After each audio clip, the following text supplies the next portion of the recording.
ಎಲ್ಲರಿಗೂ ನಮಸ್ಕಾರ. ನಾನು ನಿಮ್ಮ ಪ್ರೊಫೆಸರ್ ಪ್ರಿಯಾಂಕಾ ಕುಲಕರ್ಣಿ. 2024ರ ಕೆಸೆಟ್ ಎಕ್ಸಾಮ್ ರಿಸಲ್ಟ್ಸ್ ನಿನ್ನೆ ಶನಿವಾರದಂದು ಬಿಡುಗಡೆಯಾಗಿದೆ. ಈ ಒಂದು ಎಕ್ಸಾಮಲ್ಲಿ ಕೆಸೆಟ್ ಎಕ್ಸಾಮಲ್ಲಿ ಯಾರ್ಯಾರು ಕ್ವಾಲಿಫೈ ಮಾಡಿದ್ದೀರಾ, ಯಾರ್ಯಾರು ಕೆಸೆಟ್ ಎಕ್ಸಾಮನ್ನು ಕ್ಲಿಯರ್ ಮಾಡಿದ್ದೀರಾ, ಎಲ್ಲರಿಗೂ ಕಾಂಗ್ರ್ಯಾಚುಲೇಷನ್, ತುಂಬು ಹೃದಯದ ಅಭಿನಂದನೆಗಳು. ನಿಮ್ಮ ಎಫರ್ಟ್ಸ್, ನೀವು ಏನು ಎಫರ್ಟ್ಸ್ ಮಾಡಿದ್ರಿ ಅದರ ಪ್ರತಿಫಲ ನಿಮಗೆ ಸಿಕ್ಕಿದೆ. ನಿಮ್ಮ ಒಂದು ಈ ಪ್ರಿಪ್ರೇಷನಲ್ಲಿ ನಮ್ಮ ಯೂಟ್ಯೂಬ್ ಚಾನಲಿಂದ ಏನಾದರೂ ಹೆಲ್ಪ್ ಆಗಿದ್ದರೆ ಖಂಡಿತವಾಗಿಯೂ ಕಮೆಂಟ್ ಬಾಕ್ಸ್ನಲ್ಲಿ ತಿಳಿಸೋಕ್ಕೆ ಮರೆಯಬೇಡಿ. ನಾವು ಹೋದ ವರ್ಷದ ಕೆಸೆಟ್ ಎಕ್ಸಾಮಿಗೆ ಅಂದರೆ 2024 ನವೆಂಬರ್ ಎಕ್ಸಾಮಿಗೆ ಜಾಸ್ತಿ ವಿಡಿಯೋಸನ್ನು ಅಪ್ಲೋಡ್ ಮಾಡಿರಲಿಲ್ಲ. ವಿಡಿಯೋಸನ್ನು ಅಪ್ಲೋಡ್ ಮಾಡಿದ್ದು ಕೆಲವು ಕಾಮರ್ಸ್ ರಿಲೇಟೆಡ್ ವಿಡಿಯೋಸನ್ನು ಮಾತ್ರ ನಾನು ಅಪ್ಲೋಡ್ ಮಾಡಿದ್ದೆ. ಪೇಪರ್ 1ನ ವಿಡಿಯೋಸ್ಗಳನ್ನು ನಾವು ಅಪ್ಲೋಡ್ ಮಾಡಿರಲಿಲ್ಲ. ಪೇಪರ್ 2 ಕೆಲವು ವಿಡಿಯೋಗಳನ್ನು, ಸ್ಯಾಂಪಲ್ ವಿಡಿಯೋಗಳನ್ನು ನಾನು ಅಪ್ಲೋಡ್ ಮಾಡಿದ್ದೆ. ಅದರಿಂದನೂ ತುಂಬ ಜನರಿಂದ ನನಗೆ ಸಪೋರ್ಟ್ ಕೂಡ ಸಿಕ್ತು. ಹಾಗೆಯೇ ತುಂಬ ಜನ ಕಮೆಂಟಲ್ಲಿಯೂ ಕೂಡ ತಿಳಿಸಿದ್ರಿ. ಅದೇ ರೀತಿ ತುಂಬ ಜನ ಪರ್ಸ್ನಲ್ ಆಗಿಯೂ ಕೂಡ ಮೆಸೇಜ್ ಮಾಡಿದ್ರಿ, ಮೇಡಮ್ ನಿಮ್ಮ ವಿಡಿಯೋಸ್ನ ತುಂಬ ಹೆಲ್ಪ್ ಆಗ್ತಾ ಇದೆ ಅಂತ. ಅದೇ ರೀತಿ ಈ ವಿಡಿಯೋಗಳು ಮುಂದುವರಿಯಲಿದೆ. ಆದರೆ ಇವತ್ತಿನ ಒಂದು ವಿಡಿಯೋದ ಕಾನ್ಸೆಪ್ಟ್, ನಿಮ್ಮ ಒಂದು ಥಂಬ್ನೇಲ್ನ ನೀವು ನೋಡಿರುವ ಹಾಗೆ, ಕೆಸೆಟ್ ಎಕ್ಸಾಮ್ ಕ್ವಾಲಿಫೈ ಆಗದೆ ಆಗಿರೋರಿಗಂತೂ ತುಂಬಾ ಕಾಂಗ್ರ್ಯಾಚುಲೇಷನ್ಸ್, ನಿಮ್ಮ ಎಫರ್ಟ್ಸ್ ಏನಾಗಿದೆ ಪ್ರತಿಫಲ ಸಿಕ್ಕಿದೆ ಅಂತ. ಆದರೆ ಯಾರು ಕೆಸೆಟ್ ಎಕ್ಸಾಮನ್ನು ಕ್ವಾಲಿಫೈ ಮಾಡೋಕ್ಕೆ ಸಾಧ್ಯ ಆಗಿಲ್ಲ, ಕೆಲವೊಬ್ಬರು 4 ಮಾರ್ಕ್ಸಿಂದ ಹೋಗಿರ್ಬೋದು, 8 ಮಾರ್ಕ್ಸಿಂದ ಹೋಗಿರ್ಬೋದು, ಅಥವಾ ನೀವು ಇನ್ನೂ ಜಾಸ್ತಿ ಅಂದರೆ ನಿಮಗೆ 100 ಮಾರ್ಕ್ಸು 120 ಮಾರ್ಕ್ಸ್ ಸಿಕ್ಕಿರ್ಬೋದು. ಕಾರಣಗಳು ಏನು ಅಂತ ಒಂದು ಕ್ವಶನ್ ಅಲ್ವಾ, ನಿಮ್ಮ ಮನಸ್ಸಿನಲ್ಲಿ ಒಂದು ಪ್ರಶ್ನೆ ಬರುತ್ತೆ, ಏನು ಕಾರಣ ಅಂತ, ಇದಕ್ಕೆ ಕಾರಣ ಏನು? ಹೌದಾ, ಅದಕ್ಕಾಗಿ ಮೊದಲನೇದಾಗಿ ನಿಮ್ಮನ್ನು ನೀವು, ಹೌದಾ, ಆತ್ಮವಿಮರ್ಶೆ ಅಂತೀವಿ, ನಮ್ಮನ್ನು ನಾವು ಕೇಳ್ಕೊಳ್ಬೇಕು. ಕಾರಣ ಏನು ಅಂತ ಕೇಳ್ಕೊಂಡಾಗ ನಮಗೆ ಹಲವಾರು ಕಾರಣಗಳು ಸಿಗುತ್ತೆ. ಹೌದಾ, ನಾನು ಹೀಗೆ ಥಿಂಕ್ ಮಾಡಿದಾಗ ಏನು ಕಾರಣಗಳಿರ್ಬೋದು? ಪ್ರತಿಯೊಬ್ಬರ ಮನಸ್ಸಿನಲ್ಲಿ ಕಾರಣಗಳು ಬರುತ್ತೆ. ನನಗೆ ಕೆಸೆಟ್ ಎಕ್ಸಾಮ್ ಕ್ವಾಲಿಫೈ ಮಾಡೋಕ್ಕೆ ಸಾಧ್ಯ ಆಗಲಿಲ್ಲ ಯಾಕಂದರೆ ಅಂತ ಕೇಳಿದರೆ, ನಿಮ್ಮ ಹತ್ರ ಒಂದು ಉದ್ದ ಲಿಸ್ಟ್ ಇದೆ ಆಯಿತಾ. ಅದರಲ್ಲಿ ಕೆಲವು ಕ್ವಶನ್ಸನ್ನು ನಾನಿಲ್ಲಿ ನೋಟ್ ಡೌನ್ ಮಾಡಿದ್ದೀನಿ. ಕ್ವಶನ್ ಪೇಪರ್ ಡಿಫಿಕಲ್ಟ್ ಆಗಿತ್ತು. ಹೌದಾ, ಕಾಮನ್ ಆಗಿ ನಾವೇನಂತೀವಿ, ಅದು ಒಂದು ನರಿಯ ಕತೆ ಕೇಳಿರ್ತೀವಿ, ಯಾವುದು ದ್ರಾಕ್ಷಿ ನಮಗೆ ಸಿಗಲ್ವೋ, ನಮ್ಮ ಕೈಗೆ ಎಟಕಲ್ವೋ ಆ ದ್ರಾಕ್ಷಿ ಹುಳಿ ಅಂತ ನಾವು ಹೇಳೋದು ಅಲ್ವಾ. ಹ್ಯೂಮನ್ ಟೆಂಡೆನ್ಸಿ, ನೀವು ನಾನು ಅಂತಲ್ಲ. ನಾನೇ ಒಂದು ಎಕ್ಸಾಮನ್ನು ಕ್ಲಿಯರ್ ಮಾಡೋಕ್ಕಾಗಲಿಲ್ಲ ಅಂದರೆ ನಾನೇನು ಹೇಳ್ತೀನಿ ಹೇಳಿ, ಕ್ವಶನ್ ಪೇಪರ್ ಡಿಫಿಕಲ್ಟ್ ಆಗಿರಬಹುದು, ಇಲ್ಲ ಅಂತಲ್ಲ. ಬಟ್ ಅದು ಒಂದು ರೀಸನ್. ಈ ರೀಸನ್ಸಿಗೆಲ್ಲ ಆನ್ಸರ್ಸ್ ನಾನು ಕೊಡ್ತಾ ಹೋಗ್ತೀನಿ ಮುಂದೆ. ಫಸ್ಟ್ ರೀಸನ್ ಏನು, ನನ್ನ ತಲೆಯಲ್ಲಿ ಬಂದ ರೀಸನ್ಸ್. ನಿಮ್ಮ ತಲೆಯಲ್ಲಿ ಏನು ರೀಸನ್ಸ್ ಬಂದಿದೆ, ನೀವು ಕ್ವಾಲಿಫೈ ಮಾಡದೇ ಇರೋದಕ್ಕೆ ಕಾರಣ ಏನು ಅಂತ ಕಮೆಂಟ್ ಬಾಕ್ಸಲ್ಲಿ ತಿಳಿಸೋದಕ್ಕೆ ಮರಿಬೇಡಿ ಆಯಿತಾ. ಸೆಕೆಂಡ್ ಒನ್, ಓದಕ್ಕೆ ಟೈಮ್ ಸಿಗಲಿಲ್ಲ because of job and family responsibilities. ನಾವೆಲ್ಲ ಇವಾಗ PG ಕಂಪ್ಲೀಟ್ ಮಾಡಿದಾಗ, ನೀವು ಗ್ರ್ಯಾಜುಯೇಷನ್ ಆದಾಗ ಫ್ಯಾಮಿಲಿ ಕಡೆಯಿಂದ ನಿಮಗೆ ಎಕ್ಸ್ಪೆಕ್ಟೇಷನ್ಸ್ ಇರಲ್ಲ, ನೀವು ಇಮಿಡಿಯೇಟಾಗಿ ಜಾಬ್ ಮಾಡಬೇಕು ಅಂತ. But when you complete your post graduation, ಹೌದಾ, ನೀವು ಪೋಸ್ಟ್ ಗ್ರ್ಯಾಜುಯೇಷನ್ನ ಕಂಪ್ಲೀಟ್ ಮಾಡಿದಾಗ ಫ್ಯಾಮಿಲಿಯಲ್ಲಿ ಎಕ್ಸ್ಪೆಕ್ಟೇಷನ್ಸ್ ಇರುತ್ತೆ, ನೀವು ಜಾಬ್ ಮಾಡ್ತಾನೆ ಓದಬೇಕು, ಮುಂದೆ ಏನೇ ನೀವು ಓದೋದಾದ್ರೂ ಜಾಬ್ ಮಾಡ್ತಾನೆ ಓದಬೇಕು ಅಂತ ಎಕ್ಸ್ಪೆಕ್ಟೇಷನ್ಸ್ ಇರುತ್ತೆ. That is correct. ಹೌದಾ, ಅದು ಕರೆಕ್ಟ್. ಫ್ಯಾಮಿಲಿ ಕಡೆಯಿಂದ ಎಕ್ಸ್ಪೆಕ್ಟೇಷನ್ಸ್ ಇರೋದು correct. Because you are minimum 23 years old. ನೀವು ಒಂದು ಕ್ವಾಲಿಫಿಕೇಶನ್ ಅಂದರೆ PGಯನ್ನು ಮುಗಿಸಿದಾಗ 23 ವರ್ಷ ವಯಸ್ಸು ಇರುತ್ತೆ ಮಿನಿಮಮ್ ಅಂತ ಹೇಳ್ತಾ ಇದ್ದೀನಿ. ನೀವೆಲ್ಲೂ ಬ್ಯಾಕ್ಲಾಗ್ ಅಂದರೆ ನೀವು ಫೇಲ್ ಆಗದೆ 1 ವರ್ಷ ಗ್ಯಾಪ್ ತೊಗೊಳ್ಳೋದೇ ಇದ್ದರೆ, ಹೌದಾ, ಆದ್ದರಿಂದ ನೀವು ಜಾಬ್ ಮಾಡ್ತಾ ಇರ್ತೀರಾ. ಸೆಕೆಂಡ್ ಒನ್, ಲೇಡೀಸ್, ಎಷ್ಟೋ ಜನಕ್ಕೆ ಮದುವೆ ಆಗಿರುತ್ತೆ, ಫ್ಯಾಮಿಲಿ ರೆಸ್ಪಾನ್ಸಿಬಿಲಿಟೀಸ್ ಇರುತ್ತೆ. That may be the reason. Okay, then third one, luck ಸಾಥ್ ಕೊಡಲಿಲ್ಲ. ಇದನ್ನು ನಾವು ಕಾಮನ್ ಆಗಿ ಹೇಳ್ತಿರ್ತೀವಿ, ಮೇಡಮ್ ನಾನು ಲಕ್ಕಿ ಇಲ್ಲ, ಹೌದಾ, ನನಗೆ ಲಕ್ ಸಾಥ್ ಕೊಡೋದೇ ಇಲ್ಲ, 1-2 ಮಾರ್ಕ್ಸಲ್ಲಿ ಎಕ್ಸಾಮ್ ಹೋಗುತ್ತೆ, ಕ್ವಾಲಿಫೈ ಆಗೋದಿಲ್ಲ, ರೈಟ್. ಇದು ರೀಸನ್ ಇರ್ಬೋದು. ನಾಲ್ಕನೇದು, ಯಾವ ಮಟೀರಿಯಲ್ ಅಥವಾ ಬುಕ್ಸ್ ಓದೋದು ಅಂತ ಅರ್ಥ ಆಗಲಿಲ್ಲ, ಅಥವಾ ಬುಕ್ಸೇ ಚೆನ್ನಾಗಿರಲಿಲ್ಲ ಅಂತ. ಹೌದಾ, ನಾವೇನಂತೀವಿ, ನಮಗೆ ಯಾವ ಒಂದು ಬುಕ್ಸನ್ನು ಓದಬೇಕು ಅಂತ ಗೊತ್ತಾಗಲಿಲ್ಲ, ಯಾವ ಒಂದು ಮಟೀರಿಯಲ್ನ ಫಾಲೋ ಮಾಡಬೇಕು ಅಂತ ಗೊತ್ತಾಗಲಿಲ್ಲ. ಈ ಎಲ್ಲ ಕಾರಣಗಳಿಂದ ಇಲ್ಲ ನಾನು ಬರ್ದಿದ್ದೀನಿ, ಟು ಬಿ ಕಂಟಿನ್ಯೂಡ್ ಅಂತ. ನೀವು ಹೀಗೆ ಹೇಳ್ತಾ ಹೋದರೆ ನಿಮ್ಮ ಹತ್ರ ಹಲವಾರು ಕಾರಣಗಳಿವೆ. ನಿಮ್ಮ ಕೆಸೆಟ್ ಎಕ್ಸಾಮ್ ಕ್ಲಿಯರ್ ಆಗಿರದೇ ಇರೋದಕ್ಕೆ ನಿಮ್ಮ ಹತ್ರ ನಾನು ಕೇಳಿದರೆ ನಿಮ್ಮ ಹತ್ರ ಹಲವಾರು ಕಾರಣಗಳಿದೆ. ನಿಮ್ಮ ತಲೆಯಲ್ಲಿ ಬಂದ ಕಾರಣಗಳನ್ನು ನೀವು ಕಮೆಂಟ್ ಬಾಕ್ಸಲ್ಲಿ ಹೇಳಿ, ಈ ರೀತಿ ಅನಿಸ್ತು ಮೇಡಮ್ ನಮಗಂತ. ಆದರೆ ಇದೆಲ್ಲವೂ ಏನು ಹೇಳಿ, ಕುಂಟು ನೆಪಗಳಷ್ಟೇ. ಇದೆಲ್ಲ ಇನ್ನು ನೆಪ. ನಮ್ಮ ಹತ್ತಿರ ನಮಗೆ ಯಾವುದನ್ನು ಮಾಡೋಕ್ಕಾಗ್ತಾ ಇಲ್ವೋ ಅದಕ್ಕೆ ನಾವು ಕೊಡ್ತಾ ಇರುವಂತಹ ಕಾರಣಗಳಷ್ಟೇ. ಅಂದರೆ ನೀವು ಇದನ್ನು ಮೊದಲು ಒಪ್ಕೊಳ್ಳಿ, ನಾನು ಪ್ರಯತ್ನ ಮಾಡೋಕೆ ಎಲ್ಲೋ ಕಡಿಮೆ ಬಿದ್ದೆ ಅಂತ. ನನ್ನ ಪ್ರಯತ್ನಗಳೇ ಕಡಿಮೆ ಆಯಿತು. ನಾನು ಇನ್ನೂ ಪ್ರಯತ್ನ ಮಾಡಿದರೆ 100% ಆಗ್ತಿತ್ತು. ನಾನು ಕರೆಕ್ಟಾಗಿ ಓದಿಲ್ಲ, ಅದಕ್ಕಾಗಿಯೇ ನನ್ನ KCET ಎಕ್ಸಾಮ್ ಕ್ವಾಲಿಫೈ ಆಗಿಲ್ಲ. 300 ಮಾರ್ಕ್ಸಿನ ಎಕ್ಸಾಮಲ್ಲಿ ಹೈಯೆಸ್ಟ್ ಜನರಲ್ ಮೆರಿಟ್ ಅವರಿಗೂ ಕೂಡ 156. ಎಷ್ಟಿದೆ ಹೇಳಿ? Qualifying marks is 156. This is highest ನಾನು ಹೇಳ್ತಾ ಇರೋದು ಫಾರ್ ಜನರಲ್ ಮೆರಿಟ್. GMಗೆ 156 ಇದೆ, ಅದಕ್ಕಿಂತ ಕೆಳಗೆ ಎಲ್ಲ ಕೆಟಗರಿಯವರಿಗೆ ಇರೋದು 156. ನಿಮ್ಮ ಟಾರ್ಗೆಟ್ ನಾನು ಮೊದಲಿಂದ ಹೇಳ್ತಾ ಬಂದಿದ್ದೆ, ನನ್ನ ಹಳೆಯ KCET ವಿಡಿಯೋಗಳನ್ನ ನೀವು ನೋಡಿದ್ರೆ ನಿಮಗೆ ಅರ್ಥ ಆಗುತ್ತೆ. 170, 180 ಟಾರ್ಗೆಟ್, ನೀವು 170, 180 ಟಾರ್ಗೆಟ್ ಇಟ್ಕೊಂಡು ಹೋದರೆ ಈಸಿಯಾಗಿ ಕ್ವಾಲಿಫೈ ಆಗುತ್ತೆ ಅಂತ. ಮತ್ತೊಂದು ಪ್ಲಸ್ ಪಾಯಿಂಟ್, ಇಲ್ಲಿ ನೆಗೆಟಿವ್ ಮಾರ್ಕಿಂಗ್ ಇಲ್ಲ, ಆದರೂ ನಮ್ದು ಕ್ವಾಲಿಫೈ ಆಗಲಿಲ್ಲ. ಈ ಎಲ್ಲ ರೀಸನ್ಸು ಸುಳ್ಳು ಅಂತ ನಾನು ಹೇಳ್ತಾ ಇಲ್ಲ, ಎಲ್ಲ ರೀಸನ್ಸು ಕರೆಕ್ಟೇ. ಆದರೆ ಈಗ ನೋಡಿ, ಫಸ್ಟ್ ರೀಸನ್ನ ಹೇಳಿದೆ, ಕ್ವಶನ್ ಪೇಪರ್ ಡಿಫಿಕಲ್ಟ್ ಆಗಿರಬಹುದು, ಆದರೆ ನಿಮಗೆ ಇಲ್ಲಿ 300ಕ್ಕೆ 300 ಮಾರ್ಕ್ಸ್ ತಗೊಳ್ಳೋ ಅವಶ್ಯಕತೆ ಇತ್ತಾ? ನನ್ನ ಪ್ರಶ್ನೆಗೆ ಉತ್ತರ ಕೊಡಿ. 300ಗೆ 300 ಮಾರ್ಕ್ಸ್ ನೀವು ತೆಗೆಯೋ ಅವಶ್ಯಕತೆನೇ ಇಲ್ಲ. ನೀವು ತೆಗಿಬೇಕಾಗಿರೋದು ಓನ್ಲಿ 60 to 70%. ಹೌದಾ?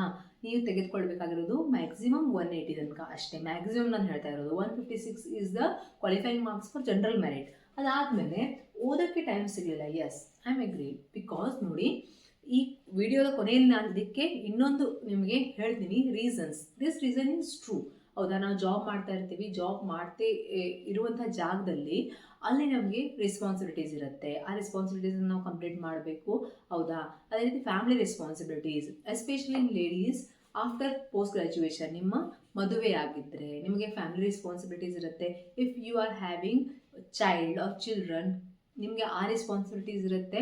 ಆ ಎಲ್ಲ ರೆಸ್ಪಾನ್ಸಿಬಿಲಿಟೀಸನ್ನು ಪೂರ್ಣಗೊಳಿಸಿ ನೀವು ಓದಬೇಕು. ಇದು ಕೂಡ ನಿಜಾನೇ. ಆದರೆ ಇದನ್ನು ನೀವು ಓವರ್ಕಮ್ ಮಾಡಬಹುದು ದಿನದಲ್ಲಿ 1-2 ಗಂಟೆ. ಅದಕ್ಕೆ ನಾನು ಇವತ್ತೇ ಯಾಕೆ ವಿಡಿಯೋ ಮಾಡ್ತಾ ಇದ್ದೀನಿ ಅಂದರೆ, ಮುಂದಿನ KCET ಎಕ್ಸಾಮ್ಗಾದರೂ ನೀವು ಇವತ್ತಿನಿಂದನೇ ಸ್ವಲ್ಪ ಟೈಮ್ ತೆಗಿತಾ ಹೋದರೆ ನೀವೇನು ಮಾಡ್ತೀರಾ? ಎಕ್ಸಾಮ್ ನಾಳೆ ಇದೆ ಅಂದರೆ, ಹೌದಾ, ನಾವು ಹೇಳ್ತೀವಿ ಬೆಂಕಿ ಹತ್ತಿದಾಗ ಬಾವಿ ತೋಡೋದು ಅಂತ. ನಾಳೆ ಎಕ್ಸಾಮ್ ಅಂದರೆ ಇವತ್ತು ನಾವು ಯೂಟ್ಯೂಬಲ್ಲಿ ಸರ್ಚ್ ಮಾಡೋಕ್ಕೆ ಸ್ಟಾರ್ಟ್ ಮಾಡ್ತೀವಿ, ಅಥವಾ ಇವತ್ತು ನಾವೇನು ಮಾಡ್ತೀವಿ, ಓದೋಕ್ಕೆ ಪ್ರಿಪ್ರೇಷನ್ ಮಾಡೋಕ್ಕೆ ಸ್ಟಾರ್ಟ್ ಮಾಡ್ತೀವಿ. But that is not correct. ನಿಮಗೆ ರೆಸ್ಪಾನ್ಸಿಬಿಲಿಟಿ ಜಾಸ್ತಿ ಇದೆ ಅಂದಮೇಲೆ ನೀವು ಜಾಸ್ತಿ ಟೈಮ್ ಇಟ್ಕೊಂಡು ಓದೋಕ್ಕೆ ಸ್ಟಾರ್ಟ್ ಮಾಡಬೇಕು. ನೀವು ಜಾಬ್ ಜೊತೆಗೆ ಮಾಡ್ತಾ ಇದ್ದೀರಾ ಅಂದರೆ ನೀವು ಓದೋಕ್ಕೆ ಯಾವಾಗ ಸ್ಟಾರ್ಟ್ ಮಾಡಬೇಕು ಹೇಳಿ? ಇನ್ನೂ 6 ತಿಂಗಳಿದ್ದಾಗ, ಇನ್ನೂ 1 ವರ್ಷ ಇದ್ದಾಗನೇ ನೀವು ಓದೋಕ್ಕೆ ಸ್ಟಾರ್ಟ್ ಮಾಡಬೇಕು. ಸರಿನಾ? ನೆಕ್ಸ್ಟ್ 3ನೇ ಪ್ರಶ್ನೆ, ಲಕ್ ಸಾಥ್ ಕೊಡಲಿಲ್ಲ. ನೋಡಿ, ಲಕ್ ಅಥವಾ ಒಂದು ನಮ್ಮ ಏನಂತೀವಿ ನಾವು, ನಮ್ಮ ಒಂದು ಲಕ್ ನಮ್ಮ ಜೊತೆಗೆ ಇರಲಿಲ್ಲ ಅಂತ ನಾವು ಬಹಳಷ್ಟು ಹೇಳ್ತೀವಿ. ಆದರೆ ನಮ್ಮ ಪ್ರಯತ್ನ ಅದೆಲ್ಲಕ್ಕಿಂತಲೂ ಮೀರಿದ್ದಾಗಿರಬೇಕು. ನಮ್ಮ ಪ್ರಯತ್ನ ಅದೆಲ್ಲದಕ್ಕಿಂತ ಮೀರಿದ್ದಾಗಿದ್ದಾಗ ದೇವರು ಕೂಡ ನಮ್ಮ ಪ್ರಯತ್ನವನ್ನು ಮೆಚ್ಚಿ ನಮಗೆ ಪ್ರತಿಫಲ ಕೊಡ್ತಾನೆ ಅಂತ. ನಮ್ಮ ಪ್ರಯತ್ನಗಳೇ ಎಷ್ಟಿದೆ ಅಂದರೆ, ನಮ್ಮ ಟಾರ್ಗೆಟೇ 140, 150 ಮಾರ್ಕ್ಸ್ ಇದ್ದಾಗ ನಮಗೆ ಬರೋ ಮಾರ್ಕ್ಸು 110, 120ನೇ. ನಮ್ಮ ಟಾರ್ಗೆಟ್ 200ಗೆ ಪ್ರಿಪ್ರೇಷನ್ ಮಾಡಿದರೆ ಆರಾಮ್ಸೆ 156 ನಮಗೆ ಬರುತ್ತೆ. Okay, this is the reason. Next, ಯಾವ ಮಟೀರಿಯಲ್ ಬುಕ್ಸ್ ನೋಡಿ, ಬುಕ್ಸ್ ಮಟೀರಿಯಲ್ ಯಾವುದೇ ಆಗಿರಲಿ, ನಾನು ನಿಮ್ಗೆ ಹೇಳಿದ್ದೆ, ಅರಿಹಂತ್ ಪಬ್ಲಿಕೇಶನ್ ಆಗಿರ್ಬೋದು, ಪಿಯರ್ಸನ್ಸ್ ಪಬ್ಲಿಕೇಶನ್ ಆಗಿರ್ಬೋದು, ನಿಮ್ಮ ಡಿಗ್ರಿ ಬುಕ್ ಆಗಿರ್ಬೋದು, PG ಬುಕ್ ಆಗಿರ್ಬೋದು, ಯಾವುದೇ ಆಗಿರಲಿ, ನೀವು ಕನ್ಫ್ಯೂಷನಲ್ಲಿ ಯಾವ್ದು ಓದಬೇಕು ಅನ್ನೋ ಡಿಸಿಷನಿಗೆ ಬರೋದ್ರೊಳಗೇನೆ ಎಕ್ಸಾಮ್ ಬಂದಿರುತ್ತೆ. ಹಾಗಲ್ಲ, ಒಂದು ಬುಕ್ಕನ್ನು ನೀವು ಪರ್ಚೇಸ್ ಮಾಡಿ, ಪಿಯರ್ಸನ್ಸ್ ಆಗಿರ್ಬೋದು ಅಥವಾ ಅರಿಹಂತ್ ಪಬ್ಲಿಕೇಶನ್ ಆಗಿರ್ಬೋದು, ಒಂದು ಪೇಪರಿನ ಒಂದೊಂದು ಬುಕ್ಕನ್ನು ಪರ್ಚೇಸ್ ಮಾಡಿ ಓದೋಕ್ಕೆ ಸ್ಟಾರ್ಟ್ ಮಾಡಬೇಕು. ಕಂಟಿನ್ಯೂಟಿ ಇರಬೇಕು, ನಿಮ್ಮಲ್ಲಿ ಕನ್ಸಿಸ್ಟೆನ್ಸಿ ಅನ್ನೋದಿರಬೇಕು. ಕನ್ಸಿಸ್ಟೆನ್ಸಿ ಅಂದರೆ ಏನು ಗೊತ್ತಾ?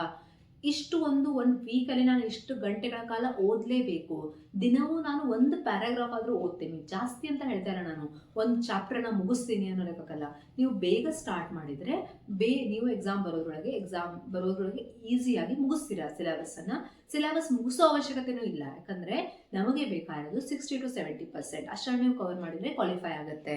ಹೌದಾ? ಹಾಗಾಗಿ ನೀವು ಯಾವ ಮಟೀರಿಯಲನ್ನು ಫಾಲೋ ಮಾಡ್ತಾ ಇದ್ದೀರಾ ಅನ್ನೋಕ್ಕಿಂತ ನೀವು ಎಷ್ಟು ಕನ್ಸಿಸ್ಟೆನ್ಸಿಯನ್ನು ತೋರಿಸ್ತಾ ಇದ್ದೀರಾ. ನಿಮ್ಮ ಹತ್ರ ಇರೋ ಬುಕ್ಕನ್ನೇ ನೀವು ಎಷ್ಟು ಕರೆಕ್ಟಾಗಿ ಓದಿದ್ದೀರಾ. ನೀವು ಪರ್ಚೇಸ್ ಮಾಡಿರೋ ಬುಕ್ಕು ಧೂಳು ತಿಂತ ಕಬರ್ಡಲ್ಲೆಲ್ಲೋ ಬಿದ್ದಿರುತ್ತೆ. ಹೌದಾ?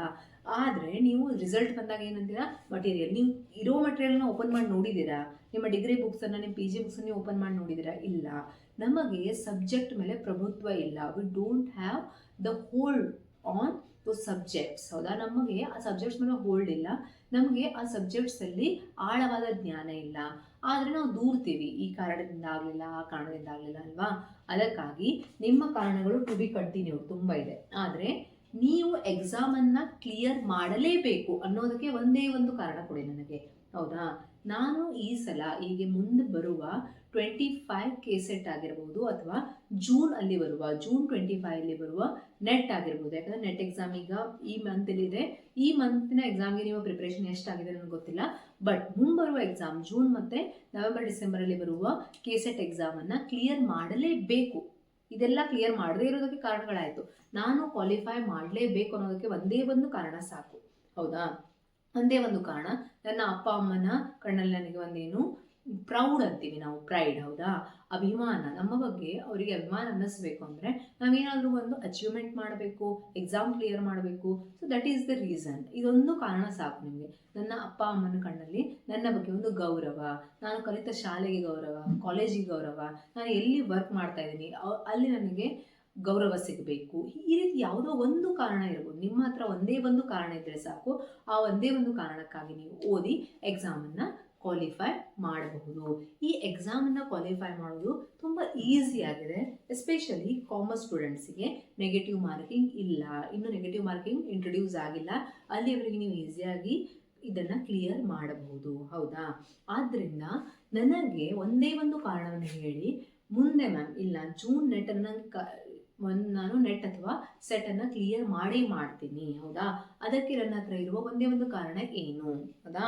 ಆ ಕಾರಣವನ್ನು ನನಗೆ ಹೇಳಿ. ಈ ಎಲ್ಲ ಕಾರಣಗಳು ಪಕ್ಕಕ್ಕಿಡಿ. ಯಾಕೆ ಕ್ವಾಲಿಫೈ ಆಗಲಿಲ್ಲ ಅದರ ಬಗ್ಗೆ ಥಿಂಕ್ ಮಾಡೋದನ್ನು ಬಿಟ್ಟುಬಿಡಿ. ಇದು ಫೇಲ್ಯೂರ್ ಅಲ್ಲ, just the success is 2 steps ahead ಅಂತ. ಇನ್ನೂ ಸಕ್ಸಸ್ ಏನಿದೆ 2 ಸ್ಟೆಪ್ ಮುಂದೆ ಇದೆ. ಅದಕ್ಕೆ ನಿಮ್ಮ ಪ್ರಯತ್ನ ಕಡಿಮೆ ಬೀಳ್ತಾ ಇದೆ. ಎಲ್ಲಕ್ಕಿಂತ ಮೇನೇನು, ನೀವು ಆ ಎಕ್ಸಾಮನ್ನು ಕ್ವಾಲಿಫೈ ಮಾಡೋಕ್ಕೆ ಬೇಕಾಗಿರೋಷ್ಟು ಸ್ಟಡಿ ಮಾಡಿರಲಿಲ್ಲ, ಅದಕ್ಕಾಗಿ ಎಕ್ಸಾಮ್ ಕ್ಲಿಯರ್ ಆಗಲಿಲ್ಲ ಅಂತ. ಅರ್ಥ ಆಯ್ತಾ? ಎಲ್ಲನೂ ಇರುತ್ತೆ. ಫ್ಯಾಮಿಲಿ ರೆಸ್ಪಾನ್ಸಿಬಿಲಿಟಿ ಇದೆ, ಜಾಬ್ ರೆಸ್ಪಾನ್ಸಿಬಿಲಿಟೀಸ್ ಇದೆ, ಹೌದಾ? ನಿಮ್ಮ ಹತ್ರ ಕನ್ಫ್ಯೂಷನ್ಸ್ ಇದೆ. ಆ ಎಲ್ಲ ಕನ್ಫ್ಯೂಷನಿಗೆ ನಿಮಗೆ ಒಬ್ಬ ಒಳ್ಳೆಯ ಗೈಡ್ ಸಿಕ್ಕರೆ, ಒಳ್ಳೆಯ ಮಾರ್ಗದರ್ಶನ ಸಿಕ್ಕರೆ ಈಸಿಯಾಗಿ ನೀವು ನಿಮ್ಮ ಒಂದು ಗುರಿಯನ್ನು ತಲುಪ್ತೀರಾ. ಅದಕ್ಕಾಗಿ ನಿಮ್ಮ ಮನಸ್ಸನ್ನು ಇವತ್ತಿಂದಲೇ ಪ್ರಿಪೇರ್ ಮಾಡ್ಕೊಳ್ಳಿ. ಇಲ್ಲ ನಾನು ಕ್ವಾಲಿಫೈ ಮಾಡ್ತೀನಿ, ಹೌದಾ? ಈ ಒಂದು ಚಾನಲಲ್ಲಿ ಮುಂಬರುವ ವಿಡಿಯೋಗಳನ್ನು ನೀವು ನೋಡ್ತಾ ಹೋಗಿ. ನಿಮಗೆ ಹೆಲ್ಪ್ ಆಗುತ್ತೆ ಅಂತ 100% ಹೆಲ್ಪ್ ಆಗುತ್ತೆ ಅಂತ ಅಂದ್ಕೊಳ್ತೀನಿ. ಅದೇ ರೀತಿ ಯಾವ ತರಹದ ವಿಡಿಯೋಗಳನ್ನು, ಪೇಪರ್ 1 ವಿಡಿಯೋಗಳನ್ನು ನೀವು ಎಕ್ಸ್ಪೆಕ್ಟ್ ಮಾಡ್ತಾ ಇದ್ದೀರಾ ಅಥವಾ ಪೇಪರ್ 2 ವಿಡಿಯೋಗಳನ್ನು ಎಕ್ಸ್ಪೆಕ್ಟ್ ಮಾಡ್ತಾ ಇದ್ದೀರಾ ಅನ್ನೋದನ್ನು ಕಮೆಂಟಲ್ಲಿ ತಿಳಿಸಿ, ಹೌದಾ?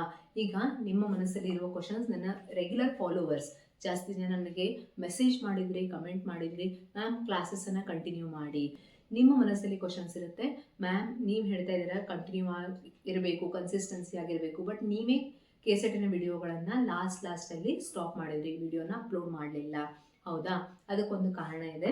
ಅಕ್ಟೋಬರ್ 15ಗೆ ನನ್ನ ಮಗಳು ಹುಟ್ಟಿದ್ರಿಂದ ನನಗೆ 2-3 ತಿಂಗಳು ವಿಡಿಯೋಸ್ ಹಾಕೋಕ್ಕೆ ಸಾಧ್ಯ ಆಗಲಿಲ್ಲ. That was the reason. ನಾನು ಹೇಳಿದ್ನಲ್ಲ, ಫ್ಯಾಮಿಲಿ ರೆಸ್ಪಾನ್ಸಿಬಿಲಿಟೀಸ್ ಎಲ್ರಿಗೂ ಇರುತ್ತೆ, ನಿಮಗೂ ಇರುತ್ತೆ, ನನಗೂ ಇದೆ, ಹೌದಾ? ಅದೇ ಒಂದು ಕಾರಣ. 15th ಅಕ್ಟೋಬರಿಗೆ ನನ್ನ ಮಗಳು ಹುಟ್ಟಿದ್ರಿಂದ ನನಗೆ ಲಾಸ್ಟ್ಗೆ ಅಕ್ಟೋಬರ್ಗಿಂತ ಮೊದಲು ಅಂದರೆ ಸೆಪ್ಟೆಂಬರ್ ಎಂಡ್, ಅಕ್ಟೋಬರ್ ಸ್ಟಾರ್ಟಿಂಗ್ವರೆಗೂ ನಾನು ವಿಡಿಯೋಸ್ನ ಅಪ್ಲೋಡ್ ಮಾಡಿದೆ. ಅದಾದ ಮೇಲೆ ಅಪ್ಲೋಡ್ ಮಾಡೋಕ್ಕೆ ಆಗಲಿಲ್ಲ. ಇದು ಒಂದು ನನ್ನ ಹತ್ರ ಇರೋ ಕಾರಣ. ಇದು ಸುಳ್ಳು ಕಾರಣ ಅಲ್ಲ, ಹಾಗೆ ನಿಮಗೆ ಓದದೇ ಇರೋದಕ್ಕೂ ಆ ಕಾರಣ ಇರುತ್ತೆ. ಬಟ್ ಆ ಕಾರಣವನ್ನು ಪಕ್ಕಕ್ಕಿಟ್ಟು ನಾವು ಮತ್ತೆ again we have to start working, ಹೌದಾ? Again we have to start working. ಅದಕ್ಕಾಗಿ ನಾವು ಮತ್ತೆ ಓದೋಕ್ಕೆ ಸ್ಟಾರ್ಟ್ ಮಾಡಬೇಕು, ನಾವು ಮತ್ತೆ ಪ್ರಿಪ್ರೇಷನ್ ಮಾಡೋಕ್ಕೆ ಸ್ಟಾರ್ಟ್ ಮಾಡಬೇಕು. ಸೊ ಈ ಒಂದು ಮುಂಬರುವ ಎಕ್ಸಾಮ್ಸಿಗೆ ನಾನು ಕನ್ಸಿಸ್ಟೆನ್ಸಿಯಿಂದ, ಅಂದರೆ ನಿಮಗೆ ನಾನು ಉದಾಹರಣೆ ಆಗಿರಬೇಕು. ನಾನು ಎಷ್ಟು ಕನ್ಸಿಸ್ಟೆಂಟಾಗಿ ವಿಡಿಯೋಸನ್ನು ಅಪ್ಲೋಡ್ ಮಾಡ್ತೀನಿ ಅಷ್ಟೇ ಕನ್ಸಿಸ್ಟೆಂಟಾಗಿ ನನ್ನ ಫಾಲೋವರ್ಸ್, ನನ್ನ ಸ್ಟೂಡೆಂಟ್ಸು ಒಂದು ಪ್ರಿಪ್ರೇಷನನ್ನು ಮಾಡ್ತಾರೆ ಅನ್ನುವ ನಂಬಿಕೆಯಿಂದ ನಾನು ಬೇಗನೆ, ಅಂದರೆ ಈಗ 2.5 ತಿಂಗಳಾಯಿತು ನನ್ನ ಮಗಳಿಗೆ ಅಷ್ಟೇ, ಈ ಒಂದು ಕನ್ಸಿಸ್ಟೆನ್ಸಿಯನ್ನು ನಾನು ತೋರಿಸಿದ್ರೆ, ಬಿಕಾಸ್ ಒಂದು 2.5 ತಿಂಗಳ ಮಗುವಿನೊಂದಿಗೆ ನಾನು ಕನ್ಸಿಸ್ಟೆಂಟಾಗಿ ವರ್ಕ್ ಮಾಡಿದರೆ ನನ್ನನ್ನು ನೋಡಿ ನೀವು ಇನ್ಸ್ಪೈರ್ ಆಗಿ ವರ್ಕ್ ಮಾಡ್ತೀರಾ ಅಂದ್ಕೊಂಡು ನಾನಿವತ್ತು ವಿಡಿಯೋ ಮಾಡ್ತಾ ಇದ್ದೀನಿ. ಧನ್ಯವಾದಗಳು. ನಿಮ್ಮ ಸಪೋರ್ಟ್ ಇದೇ ರೀತಿ ಇರಲಿ. ಮುಂದಿನ ತರಗತಿಯಲ್ಲಿ ಮತ್ತೆ ಭೇಟಿಯಾಗೋಣ. ಧನ್ಯವಾದಗಳು.